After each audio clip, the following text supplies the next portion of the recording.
Hello and welcome to 1 Hour SaaS. My name is Mubashir Iqbal. Everybody calls me Mubs. This is update on hour number 5 of building a SaaS business in just 1 hour a day. We're building Podcast Ping, which is a monitoring system for built specifically for podcasters. Today I had thought I was going to work on the actual software, to start building the application and start building the monitoring and that kind of thing. But as I sat down and started to think about what I was going to build and what features I was going to implement, I kind of ran into some questions about, what do I need to build? Because I like to build things in a user-oriented fashion. So I think about a user when they come to the website. What will they see? What will they do? And then, kind of follow it through in that way. So when I'm building a SaaS like this, for example, the idea would be the user would come to the home page, they would click on subscribe or get started or whatever. They would create an account. They would choose a plan. They would then add a podcast, etc. So just kind of go through the usual flow. But then as I got into that, I started thinking about, what if there's a free tier? What if we're building something that has a freemium model? So people can use the system without paying. And so I kind of figured I needed to figure that bit out first. Like, what are the plans? What's the model for Podcast Ping? Not necessarily, exactly how much we're going to charge users, but what are the 3 different tiers, or 2 or 3 or 4 different tiers? And what do they have that the other tiers haven't got, so that I can factor that in as I start to build this sort of application. So this hour kind of turned more into kind of thinking about the different potential business models, and then thinking about pricing structure, so that when I actually start building, I can build all of the right things without having to kind of rehash them after they've been built out. So I guess the first question is, should there be a freemium tier? I mean, obviously SaaS, we're trying to build something that's sustainable and profitable right from the beginning. But freemium is a good way to get people to try your software and kind of see if they like it, and then you can upsell them to a paid plan. So to kind of answer that question, I mean, I started looking around at the sort of uptime monitoring systems, and since we're targeting podcasters, I started looking at some of the tools that podcasters use, and it was kind of interesting because for the uptime monitoring systems, a lot of them did have a free tier, so like Pingdom and Uptime Robot, and so those guys potentially have some kind of free tier. So I'm just going to pull up Uptime Robot, so you can kind of see that. But yeah, so you can see if you go to click on pricing, there's a free plan where you can monitor up to 50 things, and it doesn't cost anything. But they do have some limits in that it's only a 5-minute check, not a 1-minute check. There's no SMS messaging or kind of voice alerting, so they do limit you on the feature set. So just to encourage you to upgrade. So it's free, but kind of restricted. But also, you could, if it's just a hobby site, you could very much get away with not paying for anything, but still have some kind of uptime monitoring. So I thought that was interesting. And then I started thinking about what are some of the other tools and what are the other things that podcasters use. And I was, my first thought was, well, we're actually monitoring uptime, right? So why not check the different hosting platforms? So here's Libsyn, and so they do not have a free plan. It's kind of starts off immediately that people have to pay, which kind of makes sense. You're using the server resources, you're storing files, it costs money, and they actually call out. I'm actually looking, and it says that they do not have a free plan. And then the same with Simplecast as well. They have 3 of these independent podcaster plans, and then it gets more expensive. I guess you have to contact their sales team to get the sort of high end pricing, but the basic plan starts at $15 a month, and then even Transistor FM, they also have a $19 a month plan. I guess it gets cheaper. You get 2 months free if you switch to the annual. I think that's pretty standard with a lot of these things. I think you can switch to annual on these as well.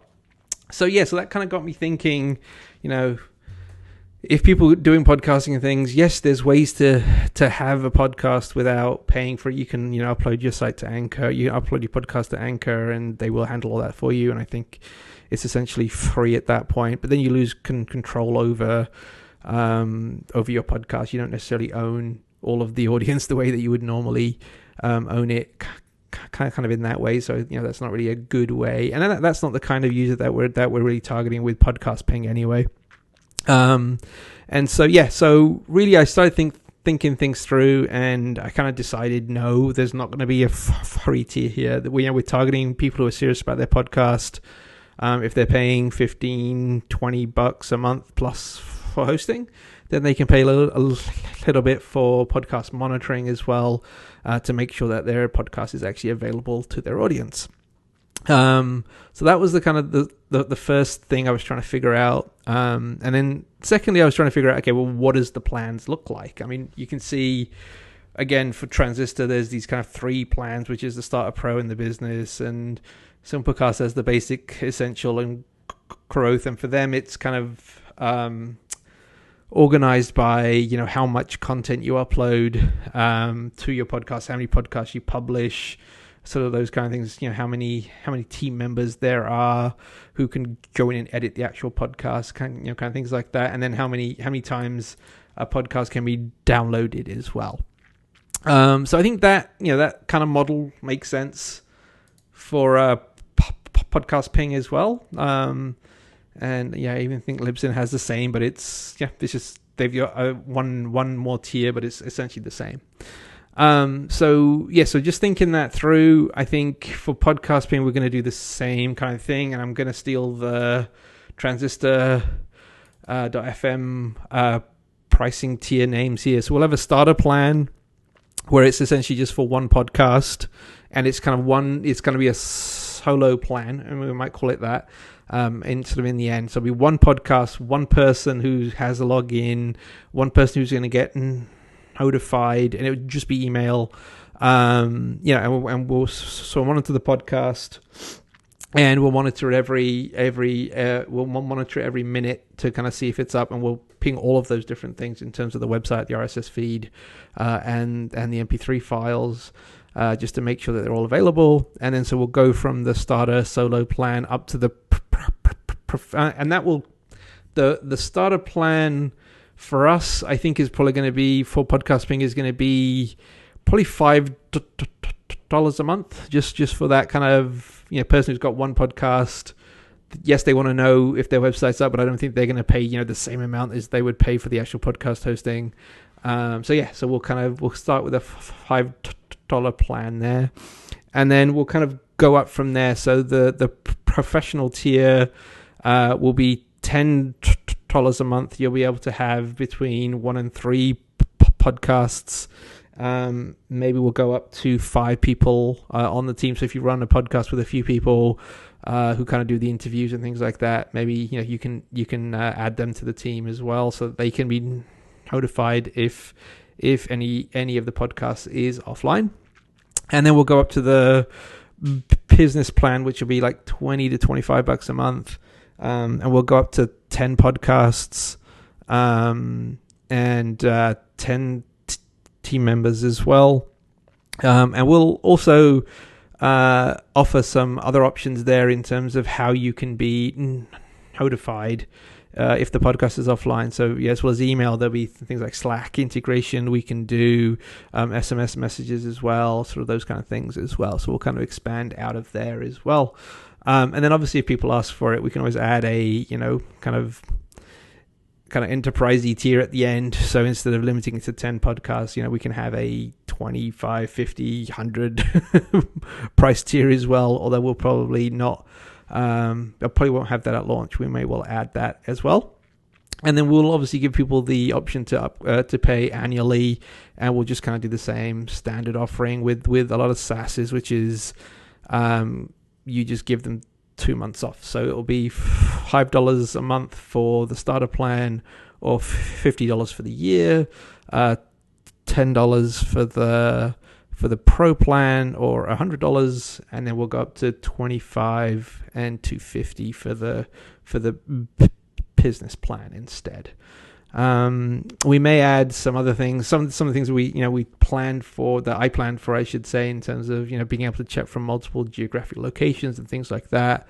So some of those kind of enhanced features, we can kind of offer those at the top tiers only, just to encourage people to upgrade without having them be forced to upgrade. So that was kind of all that I kind of planned out today. I still had some time left in my hour, just to kind of look over what other people had done, and start to think about how things worked.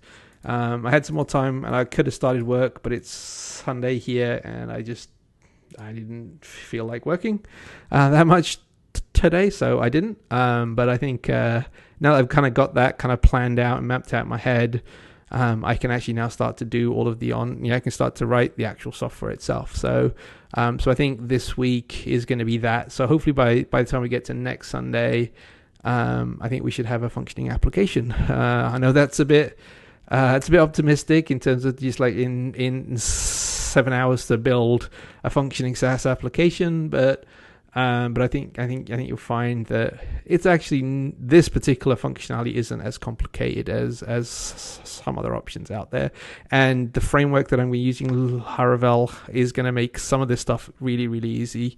Parts of Laravel 8 have scaffolding for user login, user sign up, user registration.